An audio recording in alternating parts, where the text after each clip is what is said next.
सबसे पहले भगवान भोलेनाथ के चरणों में प्रणाम करती हूँ, मेरा प्रणाम स्वीकार हो। आदिशक्ति माँ भवानी गौरा के चरणों में प्रणाम करती हूँ, मेरा प्रणाम स्वीकार हो। सभी देवी देवताओं के चरणों में प्रणाम करती हूँ, मेरा प्रणाम स्वीकार हो। आप सभी गुरु भाई गुरु बहनों के चरणों में प्रणाम करती हूँ, मेरा प्रणाम स्वीकार हो। गुरु भाई गुरु बहनों, अगर मेरी वीडियो अच्छी लगे तो लाइक करिए, शेयर करिए, चैनल पर नए हैं तो सब्सक्राइब करिए। कमेंट में महादेव का नाम जरूर लिखिए। महादेव का नाम लिखने से, बोलने से सारे कष्ट दूर हो जाते हैं, तो महादेव का नाम जरूर लिखा करिए। और आज जो मैं कहानी सुना रही हूँ, कहानी को पूरा सुनिएगा। कहानी बहुत अच्छी है।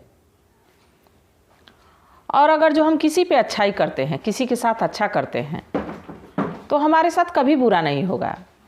और ज़रूरी नहीं है कि जिसके साथ हम अच्छाई कर रहे हैं वो भी हमारे साथ अच्छा ही व्यवहार करे, ये भी कोई ज़रूरी नहीं है।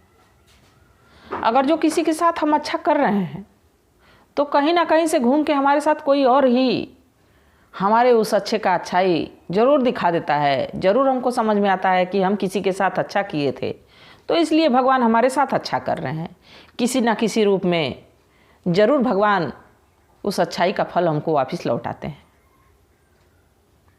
और कभी किसी के साथ कोई भी अच्छा कर्म करें, किसी की मदद करें, तो उससे कभी अपेक्षा ना करें कि वो भी पलट के हमारे साथ अच्छा करे, ये कोई ज़रूरी नहीं है। तो इसलिए गुरु भाई गुरु बहनों, कहानी बहुत आनंदित है, कहानी को पूरा सुनिएगा। एक गुरु भाई गुरु बहन थे, पति पत्नी। महादेव के बड़े भक्त थे वो लोग, बहुत बड़े भक्त थे। महादेव की पूजा पाठ करते, महादेव की शिव चर्चा करते। बड़ा आनंदित उन लोग का परिवार था, सुखी परिवार था। और उन लोग के एक पुत्र था। दोनों पति पत्नी बड़े खुशहाल रहते। महादेव से कोई शिकायत नहीं थी, भगवान से कोई शिकायत नहीं थी कि भगवान हमको धन नहीं दिए, भगवान हमको पुत्र नहीं दिए। मतलब उन लोग के जीवन में किसी चीज़ की कमी ही नहीं थी। कभी कभी देखेंगे कि कोई कोई परिवार रहेगा गुरु भाई गुरु बहनों, तो उन लोग को किसी चीज़ की कमी नहीं रहेगी। महादेव की कृपा से सब कुछ भरा हुआ रहेगा, बड़ा खुशहाल परिवार रहेगा। वैसे ही उन लोग का परिवार बड़ा खुशहाल था। उनका एक पुत्र भी था, बड़ा लगन से उसको पढ़ाते लिखाते लोग। गुरु भाई यही सोचते कि पढ़ लिख के अच्छा आदमी बन जाएगा, बेटा बड़ा हो जाएगा तो इसकी शादी कर दिया जाएगा। और दोनों लोग इसी सुख में अपना जीवन काट रहे थे। एक दिन पति पत्नी दोनों बाजार गए कुछ सामान लेने, और वहाँ देखे कि एक चौराहे पे एक बच्चा रो रहा है। उस बच्चे का रोना उन लोग को देख नहीं गया। उसके बच्चे के करीब गए तो बच्चे से बोले कि बेटा क्यों रो रहे हो? तो कहा कि हमारा इस दुनिया में कोई नहीं है, ना हमारी माता है, ना हमारे पिता हैं, कोई नहीं है। और गुरु भाई गुरु बहनों, अभी देखे होंगे कि कुछ हमारे राज्य में ऐसी महामारी फैली थी, भारतवर्ष में कोरोना जैसी बीमारी। वैसे ही महामारी में उसके माता पिता दोनों का देहांत हो गया था और बच्चा अकेले हो गया था। बिना माँ बाप का बच्चा वो चौराहे पर रो रहा था। अब इन लोग को देख नहीं गया। और गुरु भाई गुरु बहना एक दूसरे में अपनी राय लिए और बच्चे को घर लेके चले आए। घर लेके आए तो अपने पुत्र से कहे कि पुत्र, हम लोग एक बच्चा को लेके चले आए हैं और उसको हम लोग अपने पास अपना बेटा बना के रखना चाहते हैं। इससे तुमको कोई ऐतराज़ नहीं होना चाहिए। तो उनका बेटा भी बड़ा अच्छा था। कहा कि नहीं नहीं पिताजी, नहीं नहीं माँ, अगर जो आपको ये लगा है कि ये बच्चा आपका बेटा बन के रह सकता है, तो वैसे ही मैं भी आज से जानूंगा कि ये हमारा छोटा भाई है। और उसको ये एहसास नहीं होने देंगे कि वो हमारा पराया भाई है। आप पराई जगह से लाए हैं, इसके माता पिता कोई और हैं, इसके भाई कोई और हैं। हम सगे की तरह जीवन भर इसका ख्याल रखेंगे। और जब यह बात अपने बेटे की सुने पति पत्नी तो बड़ा खुश हुए और उस बच्चे को पालने लगे लोग। धीरे धीरे समय बीतता रहा। इनका बेटा स्कूल में पढ़ के कॉलेज में गया और समय बीतता रहा, उसकी शादी कर दिए लोग। बड़े बेटी की शादी हो गई। जिस दिन बहू घर में आई तो लड़का कहा कि ऐसा है कि भाग्यवान, ये हमारा सगा भाई नहीं है, इसके माता पिता महामारी में मर गए हैं और बच्चा अकेले था। इसको माता पिता हमारे चौराहे से लाए हैं, बाकी तो इसको अपना बेटा बना के पालते हैं लोग, और मैं भी उसी दिन से इसको अपना सगा भाई मानता हूँ, और तुम भी इसको अपना सगा देवर ही मान के चलना। तो पत्नी भी बड़ी अच्छी थी उसकी। कही कि जब माता पिता इसको अपना लिए हैं, आप अपना लिए हैं, तो हम आपकी वजह से इस घर में आए हैं, तो आज से हम भी मानेंगे कि ये हमारे सगे देवर हैं, और वही दुलार वही प्यार हम इनको भी देंगे जो अपने बच्चे को देते। धीरे धीरे समय चलता रहा। अब उस लड़के के माता पिता दोनों लोग समय के साथ चल बसे, इस दुनिया से चले गए। भगवान भोलेनाथ के वो लोग भक्त थे, इस दुनिया से चले गए। अब उस लड़के की जिम्मेदारी जो है, सारी जिम्मेदारी भाई भौजाई पे आ गई। ये भी लोग जिस तरह माँ बाप उसका ध्यान देते थे, उसी तरह भाई भौजाई भी उसका ध्यान देने लगे। स्कूल में पढ़ा, फिर कॉलेज में पढ़ा। अब उसको शहर जाना हो गया पढ़ने, और बड़ा भाई छोटा सा खेत था, उसी में मेहनत मजदूरी करता, और उस बच्चे की मदद करने लगा। वो शहर में पढ़ने लगा। धीरे धीरे पढ़ के वो बहुत बढ़िया नौकरी पा गया और शहर में ही रहने लगा। समय के साथ उसकी भी शादी हो गई। इधर जब उसकी शादी हो गई तो वो भी अपने परिवार में व्यस्त हो गया। इसके भाई भौजाई, इनकी भी 2 बेटियां हो गई। ये भी लोग अपने परिवार में बड़े खुश रहते, मस्त रहते, भगवान भोलेनाथ की पूजा पाठ करते जैसे उनके माता पिता करते थे। समय बीतता रहा। तो गुरु भाई गुरु बहनों, कभी होता है कि मुट्ठी भर चना और कभी वो भी मना।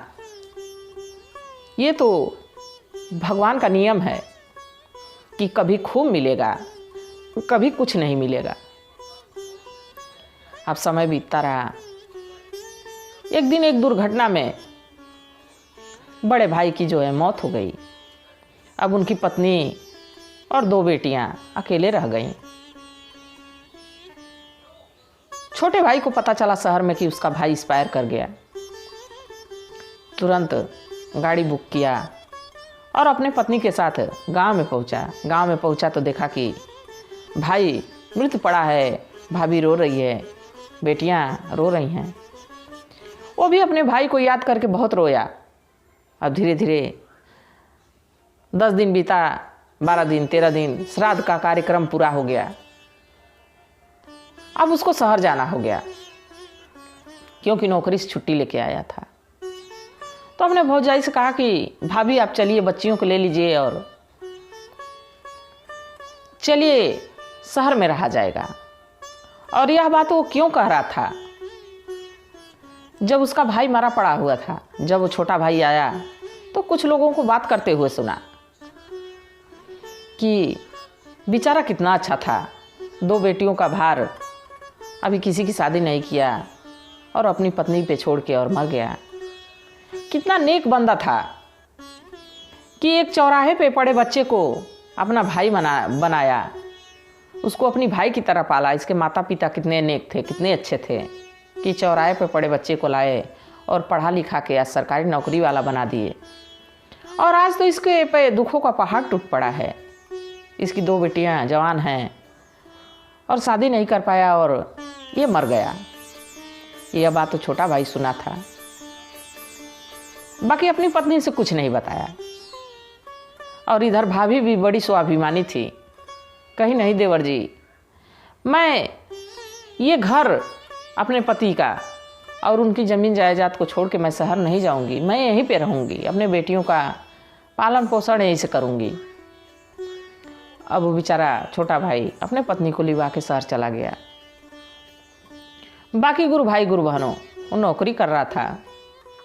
वहाँ से जब भी तनख्वाह पाता थोड़ा थोड़ा पैसा अपने भौजाई को भी भेजने लगा। समय बीतते रहा, एक बेटी की शादी हो गई, फिर दूसरी वाली बची।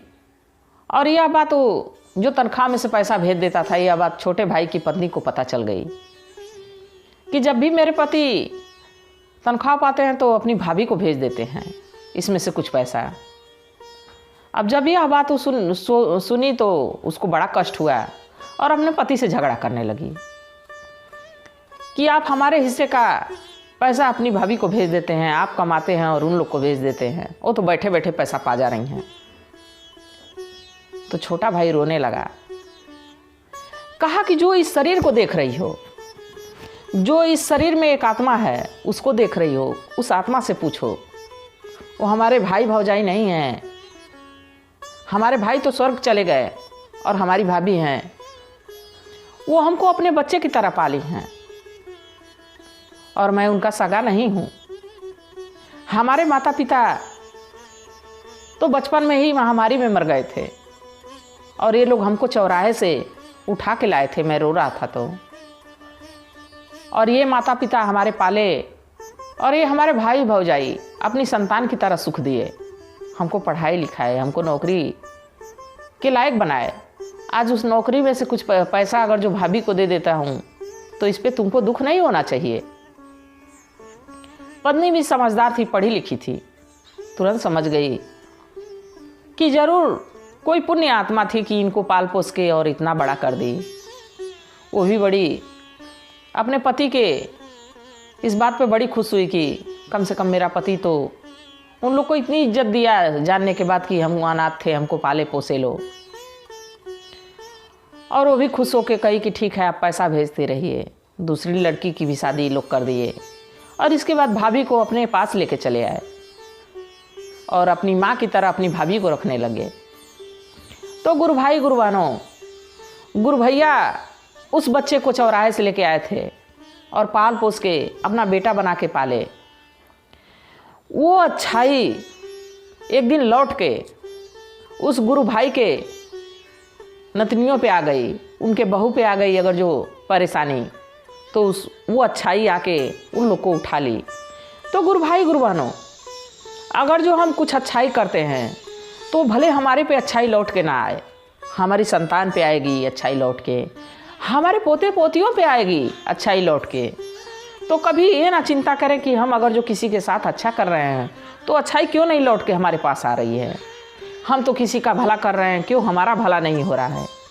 होगा भला गुरु भाई गुरु बहनों, ज़रूर होगा।